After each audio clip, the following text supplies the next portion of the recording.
പാകിയ 5 വിത്തുകളിൽ പേരുദോഷം തീർക്കാനെന്ന വണ്ണം പ്രതീക്ഷയോടെ ഭൂമിയിലേക്ക് തലനീട്ടി വന്ന ഒരുവൻ മുളപ്പിക്കാൻ ഉപയോഗിച്ച പാത്രത്തിൽ നിന്നെല്ലാം അടർത്തി മാറ്റി സ്വന്തമായൊരു താമസ സ്ഥലം കൊടുക്കുവാനുള്ള തയ്യാറെടുപ്പിലാണിവിടെ. പാത്രങ്ങളെല്ലാം റെഡിയാക്കി മണ്ണ് നിറച്ച് വെച്ചപ്പോൾ ദേവൂട്ടിയുടെ വക കുറച്ച് ചകിരിച്ചോറുമായി വരുന്നു. എന്നാൽ പിന്നെ അതുകൂടി കിടക്കട്ടെ എന്ന് കരുതി. എന്നാൽ ആ പരിപാടി നിർത്താൻ ദേവൂട്ടിക്ക് യാതൊരു ഉദ്ദേശവും ഉണ്ടായിരുന്നില്ല. വീണ്ടും ചകിരിച്ചോറ് നിറച്ചുകൊണ്ടേ ഇരിക്കുന്നു. അവസാനം ഒരു രക്ഷയില്ലെന്ന് കണ്ടപ്പോൾ അവളെ കരയിപ്പിച്ച് പിന്നെ ഇവിടുന്ന് എടുത്തുകൊണ്ട് പോകേണ്ടി വന്നു. അങ്ങനെ നമ്മുടെ റെഡ് ലേഡി കപ്പത്തയ്യേത് ആ ജന്മസ്ഥലത്ത് നിന്നും പറിച്ചു നടാനുള്ള സമയമായി.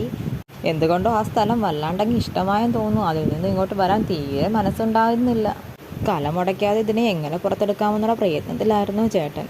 എന്തായാലും അവസാനം ഉറുമ്പുകുട്ടന്മാർ പൊതിഞ്ഞു വെച്ചിരുന്ന കപ്പത്തയ്യെ എങ്ങനെയൊക്കെയോ കുടത്തിൽ നിന്നും പുറത്താക്കി. അങ്ങനെ പുതിയ താമസ സ്ഥലത്തേക്ക് പറിച്ചു നട്ടിൽ. അല്പം വെള്ളമൊക്കെ ഒന്ന് തളിച്ചു കൊടുത്തതിന് ശേഷം പുതിയ താമസ സ്ഥലവുമായി പൊരുത്തപ്പെടുന്നതുവരെ സൂര്യപ്രകാശമൊന്നും വലുതായിട്ട് ഏൽക്കാതിരിക്കുന്നതിന് വേണ്ടി ഒരു മറവും വെച്ച് കൊടുത്തു.